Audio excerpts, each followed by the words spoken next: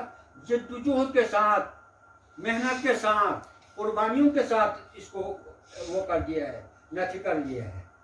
جدوجہد کریں گے، میدان میں نکلیں گے اور مقابلہ کریں گے، تب جو ہے ان کے مقابلے میں آپ کو کامیابی دینا. اس مرحلے پہ پھر دعا کا مرحلہ آتا ہے. تو یہ جدوجہد جو ہے انبیاء علیہ السلام نے کیا ہے، کرنے کے بعد اپنی جدوجہد کی کامیابی، اس کے نتیجے اور ثمرے کی مقبولیت کی دعا اللہ تبارک و تعالیٰ سے کیا ہے.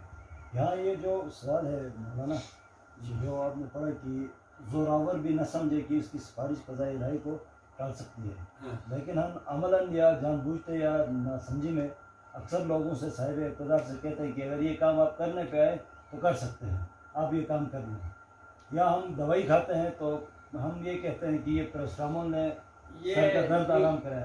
یہ میں نے اس کے ڈاکٹر اسرار کی ایک بک ہے شرک کے اقسام، مولانا اس کے اندر انہوں نے کہا ہے کہ ہر مسلمان اس وقت شرک میں مبتلا ہے. پیسے کو خدا بنایا ہوا ہے، صاحب اقتدار کو خدا بنایا ہوا ہے، اور یہ دوائیوں کو خدا بنایا ہوا ہے. جب بھی آپ دوا کھاتے ہیں تو یہ کہیں کہ انشاءاللہ اس سے شفا ہوگا، یہ نہ کہیں کہ اس سے شفا ہو جائے گا. اس سے یہ بھی غلط ہے. اس سے شفا ہو جائے گا، شفا تو دینے والا اللہ تبارک و تعالیٰ ہے. تو اس میں ایک اور بات کہ جو چیز ما تحت الاسباب ہو، علماء نے یہ اصولی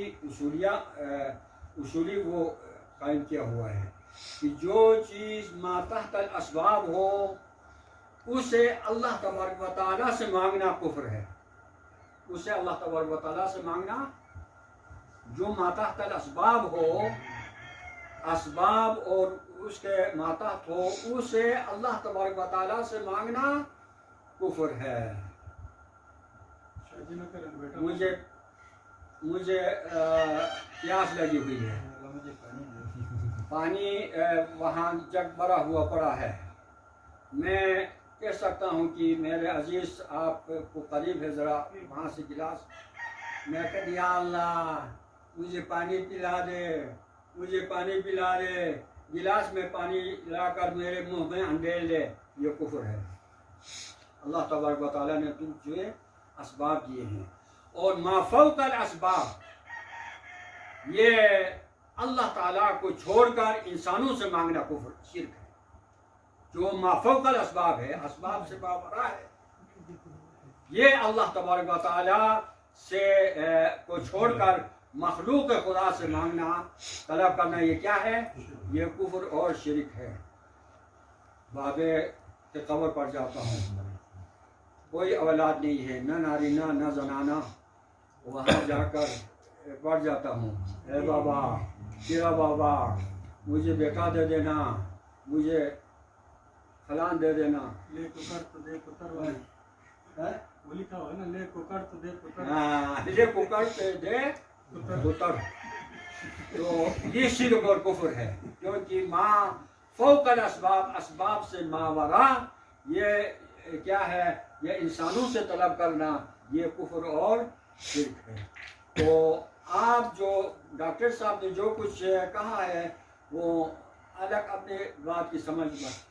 آپ صاحب اقتدار سے جو آپ کہتے ہیں کہ میرا فلان کام کر دینا، یہ آپ کر سکتے ہیں، یہ اسباب کے ماتحت ہے.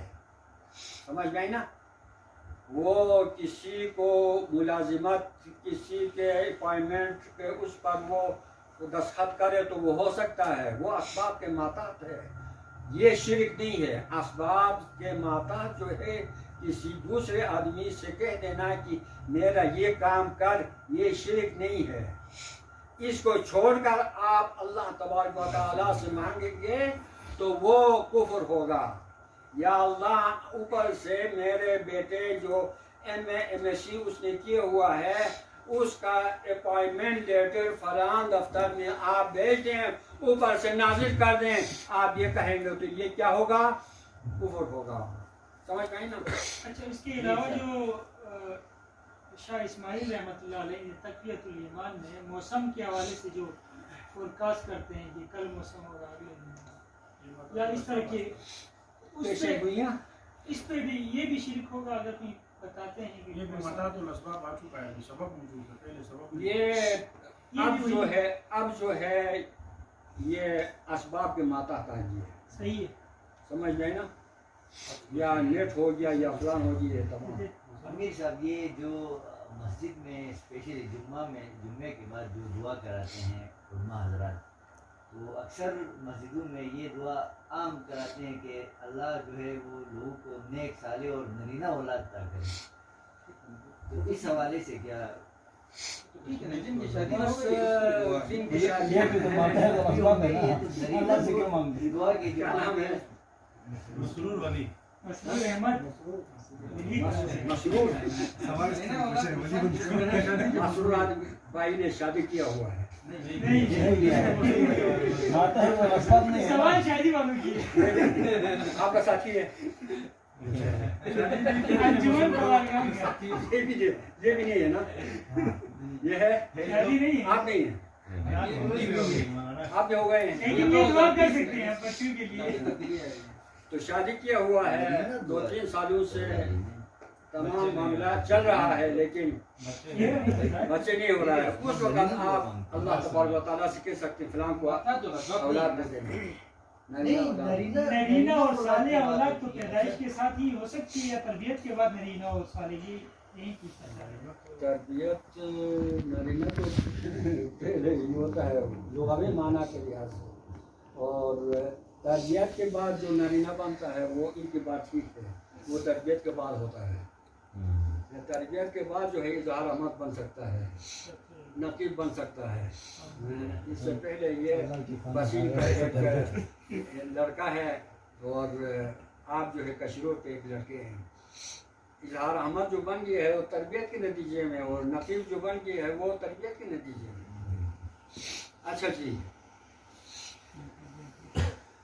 تیسرا نقطہ یہ ہے، چوتھا، 3 تو ہم نے پڑھ لیا، چوتھا نقطہ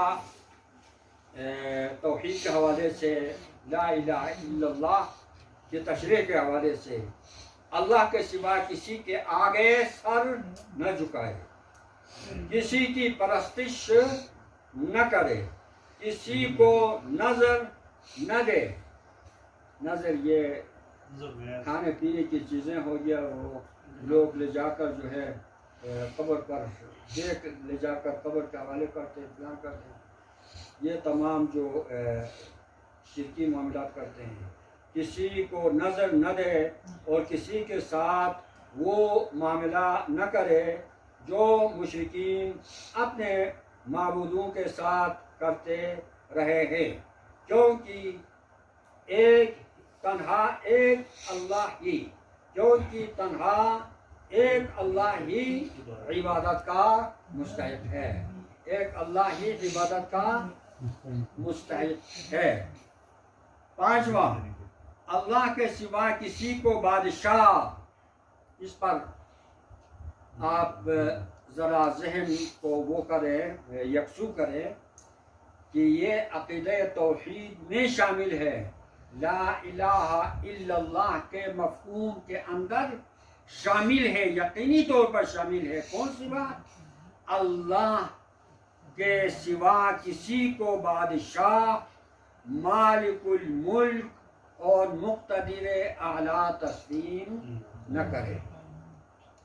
کوئی بھی انسان، کوئی بھی ریاست اللہ تبارک و تعالیٰ کے سوا کسی دوسرے کو حاکم اعلیٰ اور مقتدر اعلیٰ تسلیم نہ کرے. اقتدار اعلیٰ اللہ تعالیٰ ہی کے اختیار میں سمجھے، اور بادشاہ شہنشاہ اور بادشاہ جو ہے اس کائنات کا وہ صرف اللہ تبارک و تعالیٰ ہی کو سمجھے. اللہ تبارک و تعالیٰ کے سوا کسی کو بادشاہ نہ سمجھے. بادشاہ وہ ہوتا ہے جو بغیر کسی مشورے کے، بغیر کسی شورا کے خود اپنے اختیار سے کوئی حکم چلاتا ہے، وہ بادشاہ ہوتا ہے. بادشاہ اور خلیفہ کے درمیان یہ فرق ہے کہ بادشاہ مختار کل ہوتا ہے، امیر مطلق ہوتا ہے، اور خلیفہ جو ہے وہ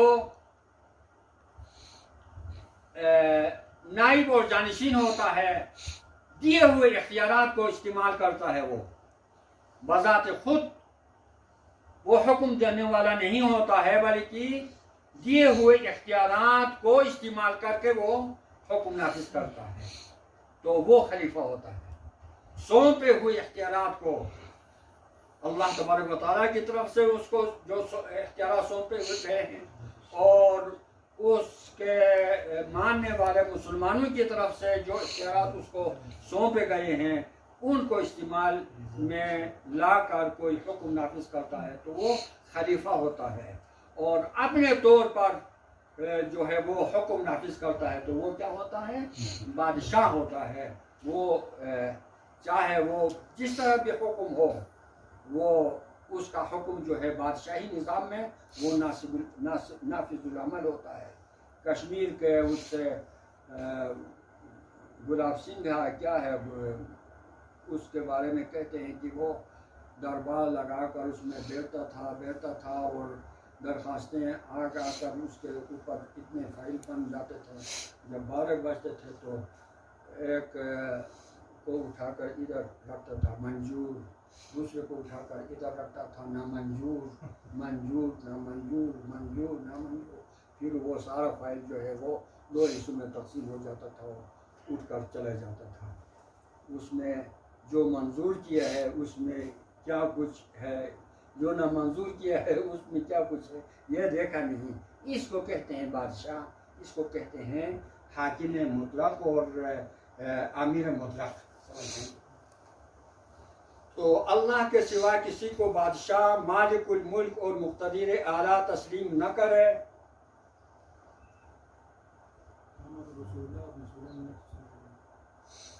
کسی کو باختیار خود حکم دینے اور منع کرنے کا مجاز نہ سمجھے. اس لفظ کے تلفظ کو تمام احباب وہ سمجھ لیں. بڑے بڑے بھی جو ہے وہ اس میں غلطی کر جاتے ہیں. ابھی بھی یہاں ایک لفظ استعمال ہوا ہے، شاید امیر ضلع نے کیا، مجاز. مجاز نہیں، یہ مجاز ہے. اس میں مفعول کا صیغہ ہے، اجازت دیا ہوا. سمجھ میں نا، مجاز. یہ آپ اس پر وہ کریں. کچھ بہت سارے اور الفاظ ہیں جو موقع پر میں آپ لوگوں کو سمجھاؤں گا کہ ہاں کیا کیا غلطیاں. ہمارے ایک ہم تو سمجھ رہے تھے آپ نے غلط پڑھا.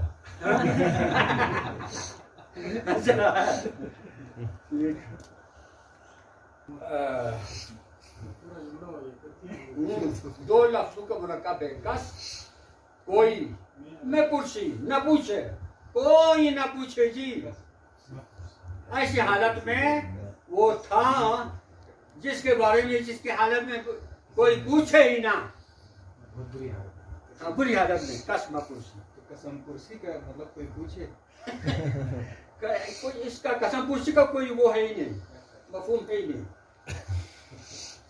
اچھا ابھی نیٹ میں بھی آج ہی میں نے پڑھا تھا، وہی لکھا ہوا تھا قسم پرسی ملا کر. اچھا